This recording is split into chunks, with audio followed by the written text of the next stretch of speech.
Welcome, Exodus Squad. Today we're talking with Linda Husser about the Over 50 Mindset Makeover. I'm Stephanie Perry of Vicarious.com. And I'm Rashida Dow of sheetasontheloose.com. And I am Linda Husser of BodaciousBlackWoman.com. Welcome, Linda. Linda Husser is the Bodacious lifestyle coach for Black women over 50 who are seeking to reinvent themselves and regret-proof their lives so that they can stop feeling like life is passing them by and create the passionate and purpose-driven life that they desire and deserve. Linda believes that age shouldn't require you to downshift in life, and that as long as you're alive, you might as well thrive. Linda's motto is make midlife magic, not tragic. Linda, this is the perfect talk for this summit. Linda, I'm sorry. I'm just excited to be here. I'm excited to have you. I hear your bio. Yes. And usually I don't like when people are like, but what about me? But what about me? But I hear this and I'm like, I'm not 50, but I want to be in the crew too. Like, right? It sounds right. It's like, you're giving me just in your bio what I needed today. So thank you. Oh, you're welcome. You're welcome. We have women who are listening and watching right now who are at that point in their life where they're like, okay, but what else? Like, what's next? And so this is the perfect talk for this summit. I'm so excited to dig right into it. So what I know, Linda, is that you have a YouTube channel, you have a Facebook group called Bodacious Black Women Over 50, which I'm secretly in, even though I'm not over 50. Oh, wow. Okay. Don't Kick her out. But I need I need what you're giving us. Okay. You're very open with telling your story. You told us that there was a point in your life when you personally felt like you had lost your mojo, right? And then you took steps actively to get your mojo back. How did you recognize that you were that your zeal, your passion, your vigor, all of that was on the downslope? What did that look like for you?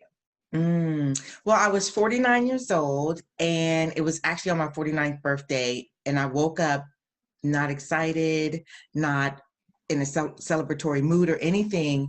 And I literally looked up at the ceiling and said, there's got to be more to life than this, period.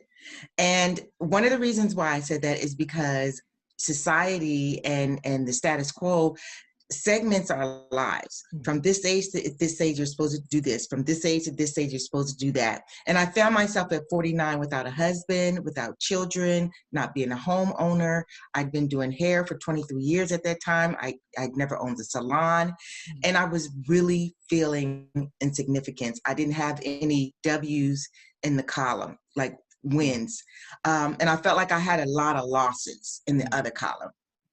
And so I went on a journey to find my significance. I had no idea why I was here. I had no idea what my purpose was.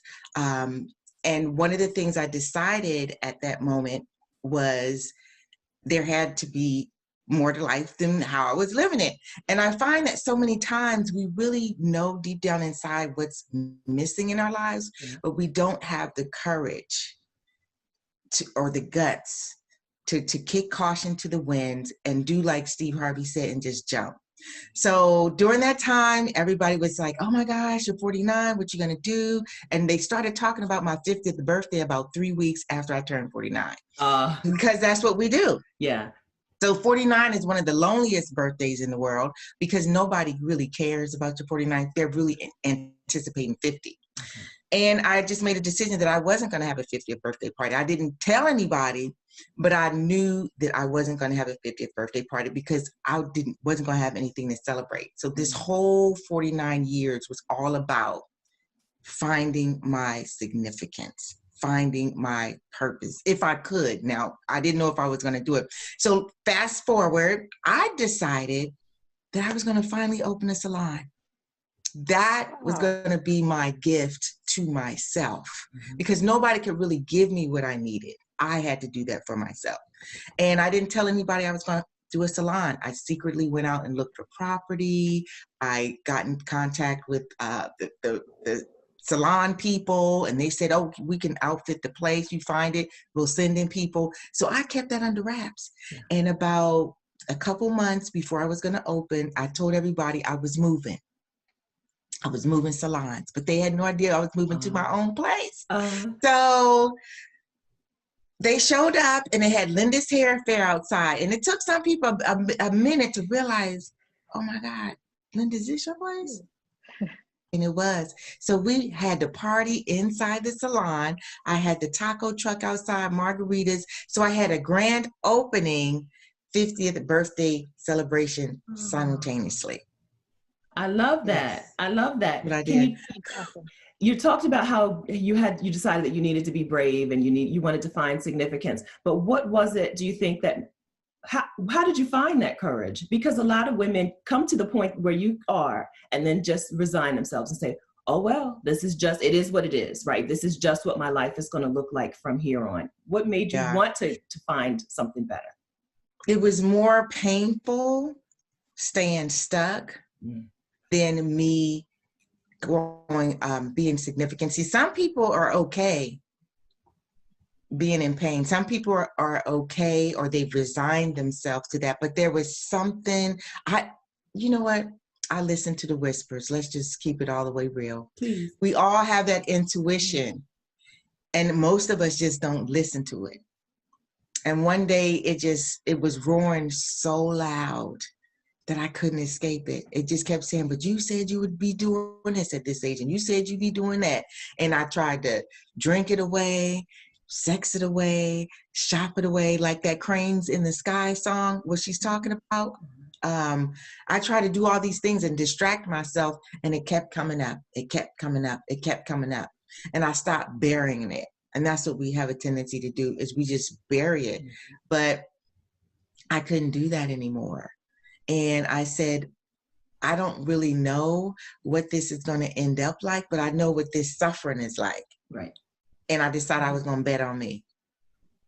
Okay. Awesome. You mentioned earlier that you took a journey to find yourself. Can you talk a little bit more about what that looked like for you? Yes. Well, it looked like me first acknowledging that I was stuck like Chuck, that I was unhappy, that the designer bags and the luxury car and the loft home and the nice clothes and the trips, that wasn't doing it for me anymore. And so that scared me, because usually, you get yourself a nice purse, get you some red bottoms, and you good. That wasn't doing it for me anymore. And so I had to realize, Linda, something is wrong. And most of us, we can't even say that. We can't even keep it real with ourselves, because we're so used to putting that mask on. Yeah. And once I took the mask off and looked at myself in the mirror, I said, this is not who I am. Number one, I know there's more for me. I know I've got all these gifts and talents that I've been sleeping on.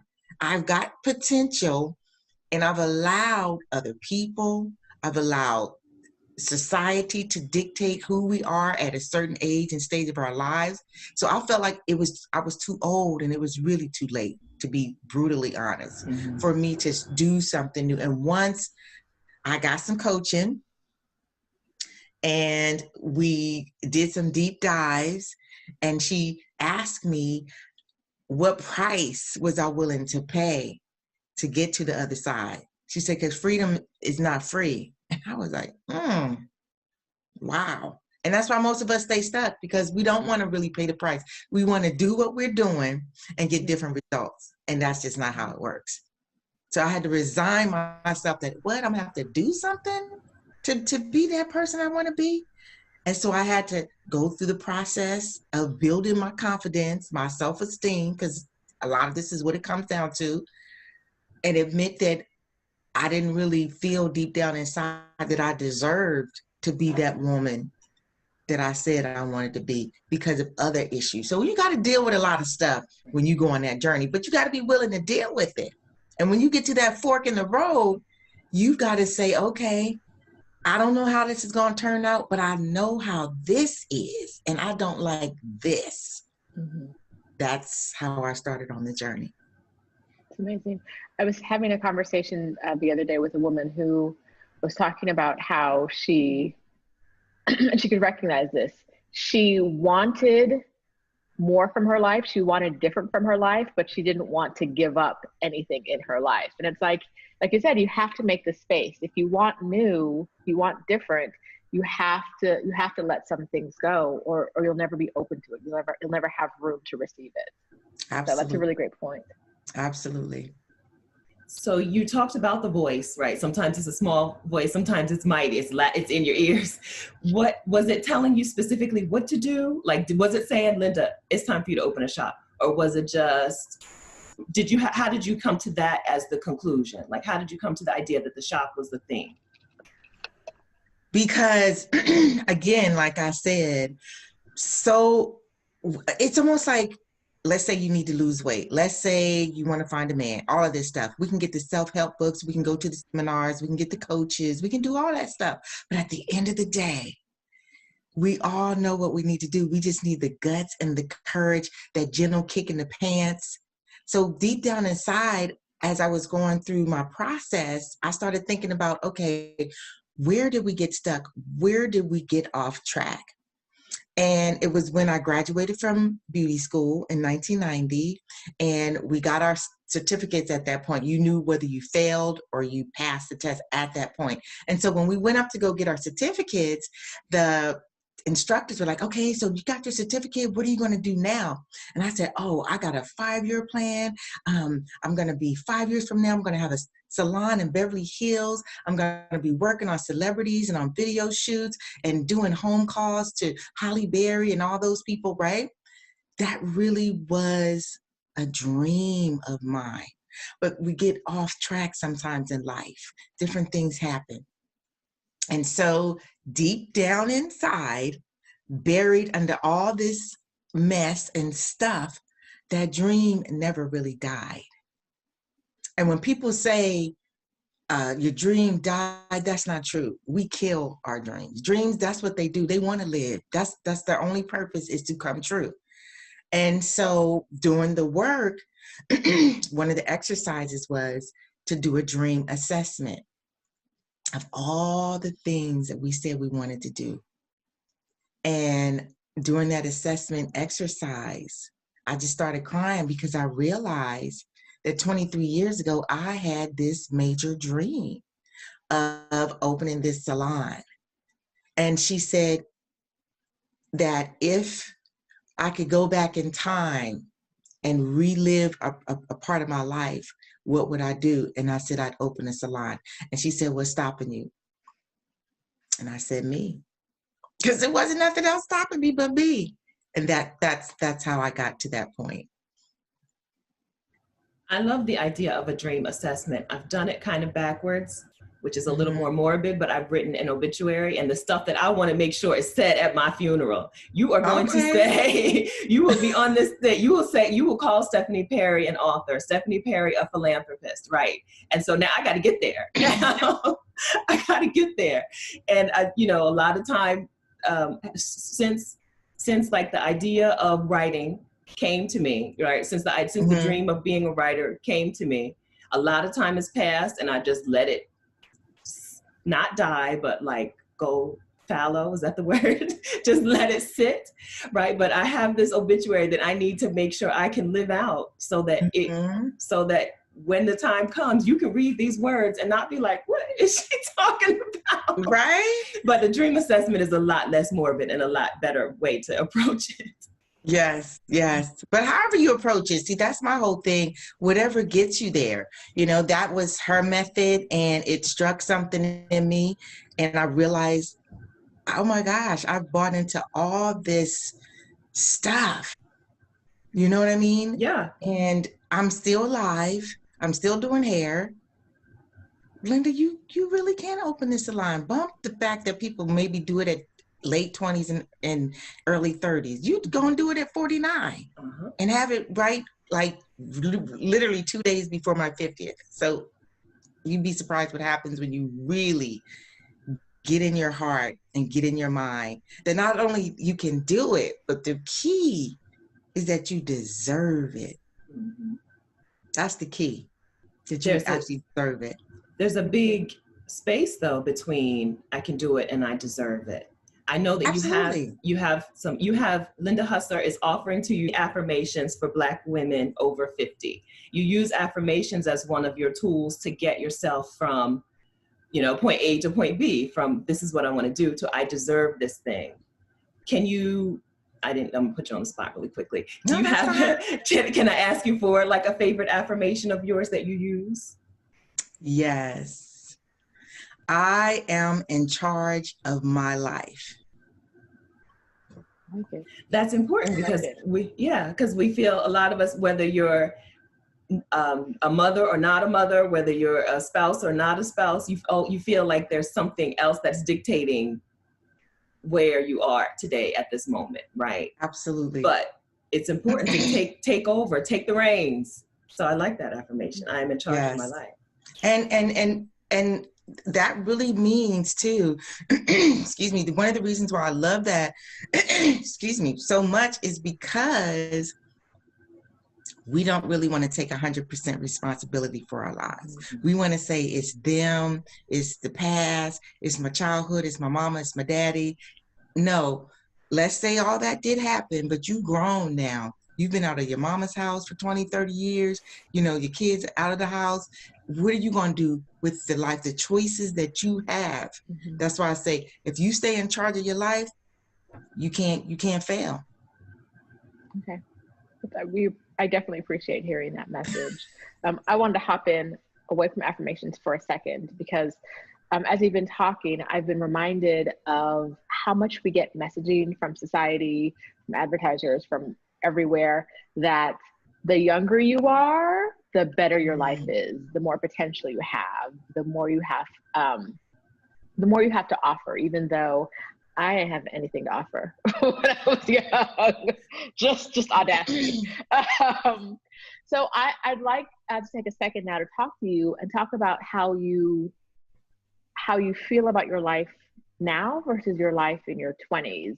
Is your happiness level different? What are the differences that you can call out between you now and you when society told us you should have been at your peak in your prime? Mm-hmm. Wow.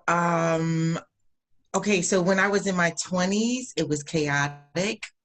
There was some tragedy in there. It was a sense of overwhelm, a sense of having to go along to get along, not feeling like an individual, not feeling like I was a vital piece of society. Now that I am a mature woman of substance and style, I know who I am. I'm not following the crowd. I have come to a place in my life where I realize as long as I'm alive, I might as well thrive. That if it's to be, it is up to me. That I do not have to subscribe to a timeline, to a fashion sense, to any of that. And so there's much more confidence in my life now. There's much more clarity in my life now. And I recognize that my gifts and my talents are my personality, my gift of gab. And it doesn't have to be something phenomenal and fantastical. See, when you're young, if you can't bust a move, or if you can't sing in 10 octaves or all of that, you think that then, okay, I guess I'll just settle. No, Steve Harvey said that he makes millions of dollars running his mouth. He said, your gifts will make room for you. Running his mouth. He said, I don't have a certificate in running my mouth. I don't have a degree in communications. He said, quiet as it's kept, y'all, I'm gonna let y'all wonder if I even graduated from high school. He said, but your gifts will make room for you. And that's what I really understand and appreciate now, that you can decide at any moment in your life to create the life that you desire and deserve. And I'll just say this real quick. We're in the pandemic right now. There are some people who are killing the game, making masks and matching head wraps and earrings and sundresses because they put on the back burner years ago when they were young. They thought, oh, I can't make it as a designer because they couldn't get into the Fashion Institute of Technology. Because that gift never left. And they were sitting home during the pandemic for 2.5 months.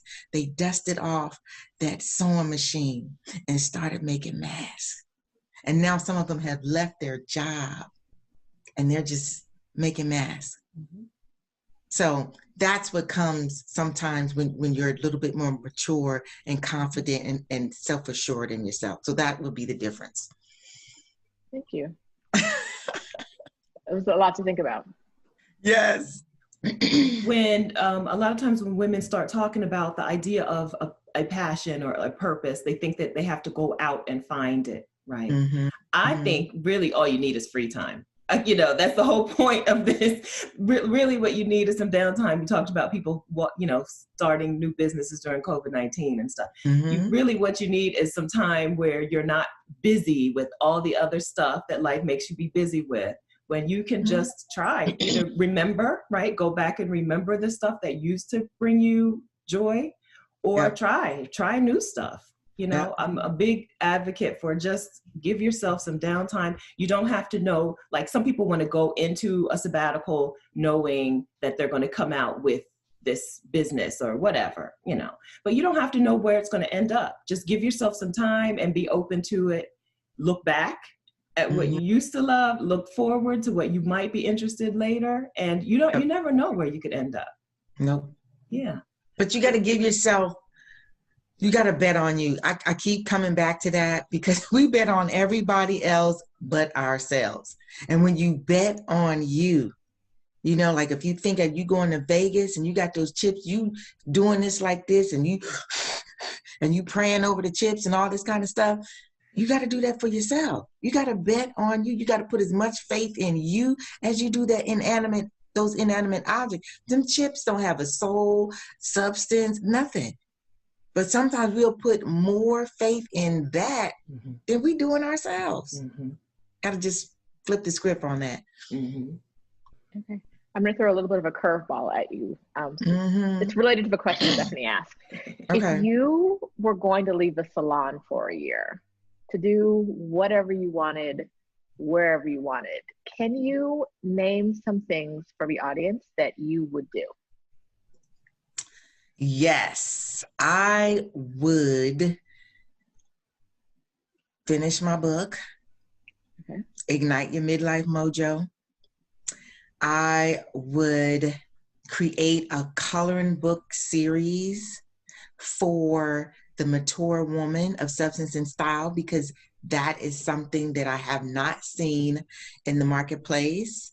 I would have affirmation cards, Bodacious affirmations for Black women over 50, actual cards, and I would call them Bodacious affirmations for Black women over 50. Sometimes we try to really think too hard. What else would I do? I would create an anthology for Black women over 50 so that they could share what their stories are like as they were approaching menopause, or the different changes, not just physical, but mental. Like, are you really feeling like time is passing you by? Are you starting to feel invisible? I would create an anthology so that women could express what it feels like, because it's not just hot flashes. It's not just vaginal dryness. You know what I mean? Mm-hmm. It's more to it than that. And I think that would be enough doing that for a year. That sounds like a lot in a year, but what I'm hearing from you is that you're passionate about supporting women and creating for women, those bodacious Black women over 50. Like that is where your passion lies. And it sounds like you also found that while you were on that journey to finding yourself.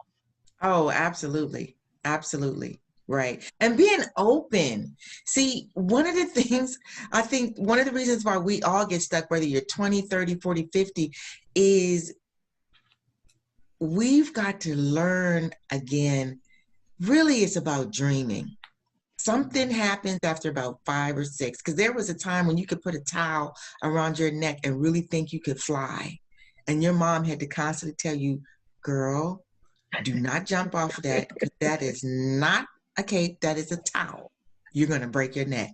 But even with that, and so it's working on that dream muscle, because it atrophies over time. It's like when you go to the gym, if you're not working out, but we've got to get back to the gym, the mental gym, and become our own personal trainers, or get somebody that can become a trainer for the mind.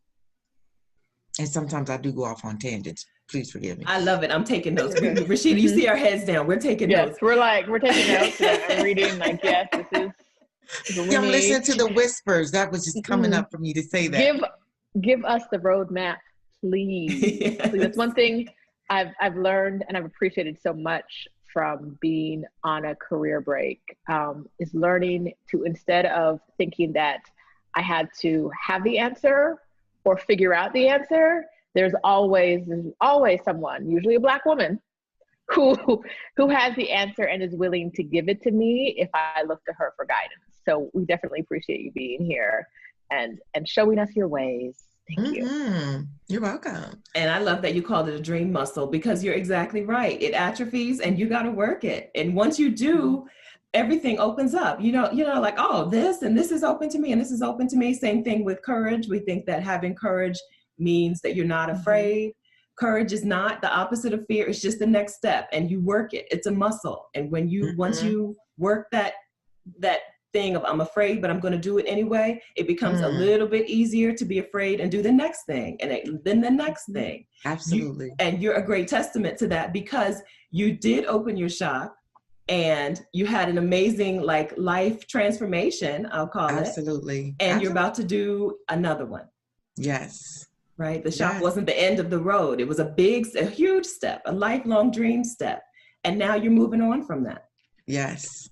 Yes, I am. And that's why my affirmation is I am in charge of my life. All of the other ones, I mean, they're good. But at the end of the day, if you don't think that you're in charge of your life, you can't make moves. You can't take risks. You will never do any of this stuff, because you're putting your fate in someone else's hand. If you're in charge of your life and it doesn't work out the way you thought it would be, you don't have to ask anybody's permission to start again or to try something different, because you're in charge of your life. You do you, however you want to, however many times you get to smack the reset button, as long as your hand can do that. There's no limit on reset. And your reset means that you're going to Atlanta. Can I tell them that? You can. I already did. Okay. Yeah.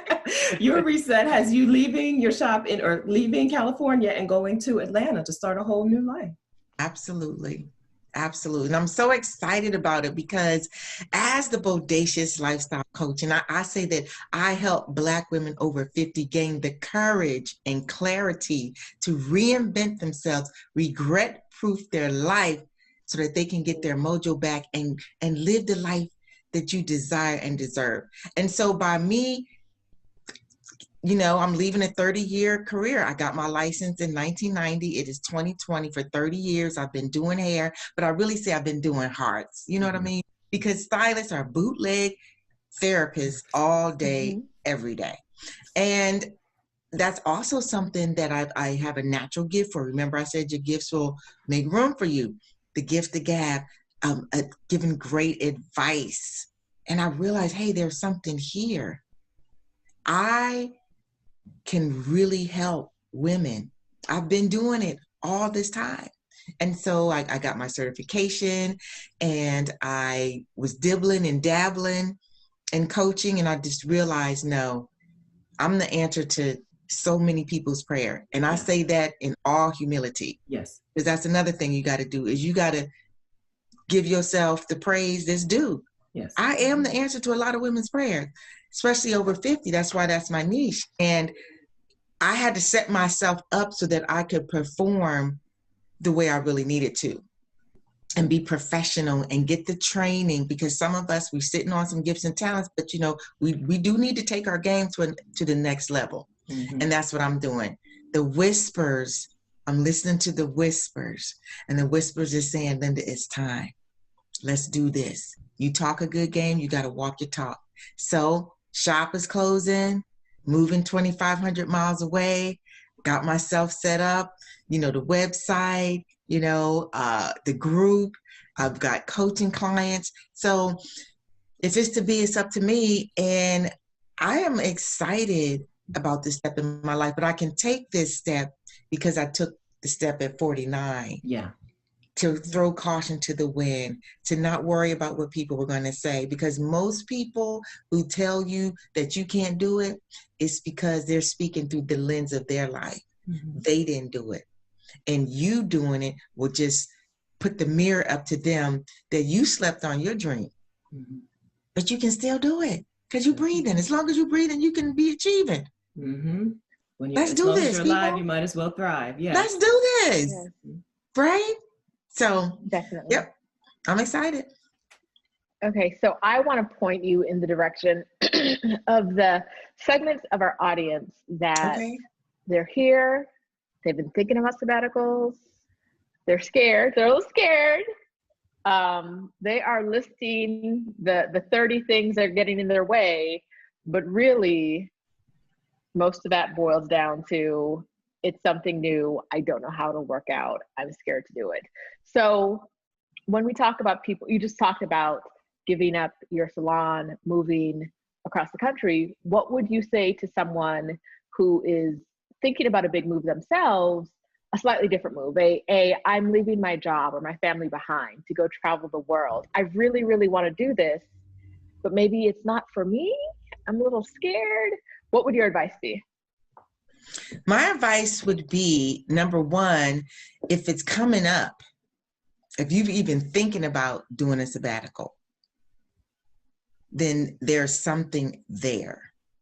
So we also have to learn to trust ourselves and understand that we are enough, and that whatever this is, the negative Nancy talking to you, that's why I say you got to turn that inner critic into your inner coach. But you have to face it too. You have to say, okay, I want to go on this sabbatical, but this, and this, and this, and this, and this, and this. I'm thinking about all of this. And what we have a tendency to do is we think about all the reasons not to, instead of making a list of all the advantages and all the awesomeness that's going to come from doing it. Because our natural inclination is to go to the negative. That's just a natural thing. And I think that's because all the negative things that have happened to us have the strongest memory. Like if we're just doing something that makes us feel good, I mean, it makes us feel good, but that tragedy, that really sticks in the brain. So it's just a refocusing of what's important and making a list. This is what I did. I made a list of all the reasons why I should move to Atlanta. I should give up my salon. I should get a certificate in coaching. See, that's what I concentrated on. I didn't concentrate on what if nobody wants me to be their coach? What if when I get to Atlanta, the COVID-19 takes over and kills me? What if the plane crashes on the way to Atlanta? What if? See, that's what we do. So I would encourage them to sit down, make a list of all the wonderful things that would come from going to the sabbatical. And I guarantee you they would fill up pages and pages and pages if they would just allow themselves to go there. That's what I'd say. Thank you. I'm sure that's going to help someone. That's going to help multiple people who are watching this and are on the fence. So we appreciate that. Yes. Yeah, it'll help. And it'll give them a list of things that you don't want to regret. Like you don't want to miss out on this. Can we talk a little bit about regret and about what happens when we hold on to when we let fear be the guide, right? Instead of being in charge of our lives, when we let fear be the guide, what is the danger of not living a bodacious life? Wow. The danger of, like Les Brown, the famous motivational speaker, said that most people die at 25 and are buried at 80. So we'll just start there. And that's what a life full of regrets really is like. First of all, a life full of regrets makes you envious. It's not a good place to be, because the people that kick their fear to the curb, and when I say kick your fear to the curb, I mean, you have to, in my program, the first module is fear is your friend. Let's just embrace fear. Let's just say, fear, knock on the door, say, hey, fear, what's going on? Come on in. I was just having some coffee. You want some coffee? That's how cool you've got to become with fear. Mm-hmm. Because if you do not have an intimate relationship with fear, then not only are you going to have a life full of regrets, you're going to have a life full of sorrow. You're going to have, like I said, it's going to make you envious. It's going to make you jealous. It's going to make your heart bitter and hard, because you're going to start this cycle of mayhem and confusion and chaos, where you continue to tell yourself, oh, I could have did that. I didn't want to do that. Oh, that's dumb. Oh, I could have did that. I just, I was just over here doing this. And so I'm happy and joyful at 57 and willing to take a chance on myself, not really knowing what's on the other side, but because I'm in charge of my life. I know as long as I get up every day, and long as I do what I need to do, it's going to work out. So you got to take responsibility for your life so that you don't wake up or die and it says, here lies a woman who could have saved the world, could have opened up that school, could have all these other things, but she was afraid to take a chance on her life. I'm so glad that you are moving into the world of coaching. I had my life changed literally from just a couple of conversations. One blog post about house sitting, and boom, next thing you know, I'm a house sitter and my life looks totally different. I get to do what I want, where I want, when I want, right? I had a conversation with someone about quitting my job to travel, a younger person. You can just quit your job and then you can travel, and then you can just go back and get your job back. And it changed my life. Just a few conversations. So when you said that you talk about being part of a movement, and you said that you were the answer to some women's prayers. That's real talk. Like, yes. I'm also working on not being afraid to say those things. I say all the time, this summit is going to change somebody's life, because I had my life changed by some conversations. And this talk right here is going to change some people's lives who are listening. Also Rashida's and mine. we've already. I'm sneaking into your group, Linda. Like, if you see my name, and I'm bringing my mom. So you'll see 2 Dow showing up today. No, this is amazing. It is, we talk a lot about fear, but I feel like somehow you've gotten me to the next level. That statement you made earlier of a life full of regrets makes you envious. I wrote it down. I might get it tattooed on my neck. Like, that was deep. That hit me. I didn't know I needed it. I did. It's a really important message, because you don't realize it, but before my career break, I would see people on theirs, and instead of figuring out how I could do it myself, I tried to reverse engineer their trip. Like, how could they do it? Like, I was envious of them. And instead of trying to become bigger and manifest more for myself, I was kind of like, how y'all pay for that? What do you do? Like, all of these questions that were none of my business, like, how do they get to just quit their job and go when I have to be here at work? Well, I didn't have to, but I wasn't focused on myself. I was focused on what other people were doing. And I was in that envious place because it was something I wanted to do, but I wasn't putting any energy into it. And so it's a good little, you put a mirror to me today, and I really appreciate that. Yeah.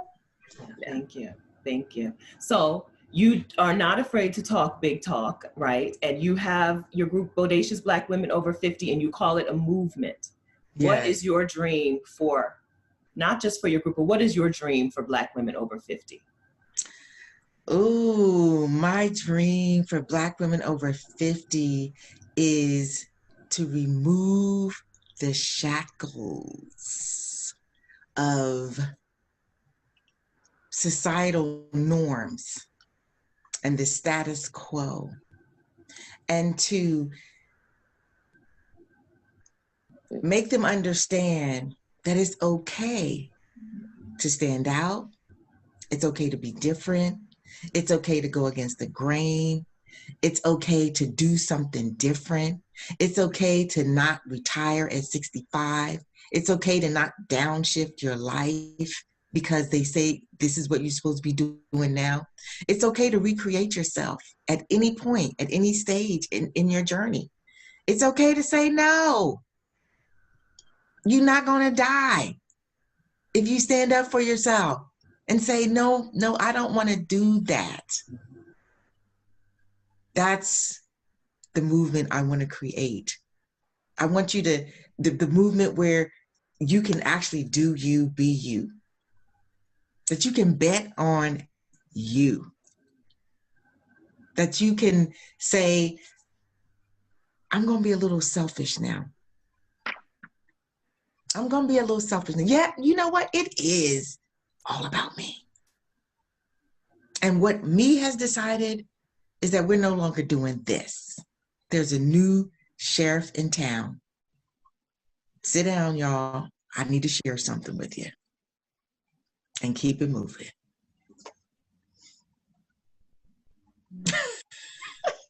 I love selfishness. Yes, I love selfishness. I love when Black women talk about being selfish. I love when we are selfish, because so frequently we're told in our community that we have to support the community, and in our families we often come last. And so it's so important to say, like, no, it's me time. And even if me time is like years, like it's me time.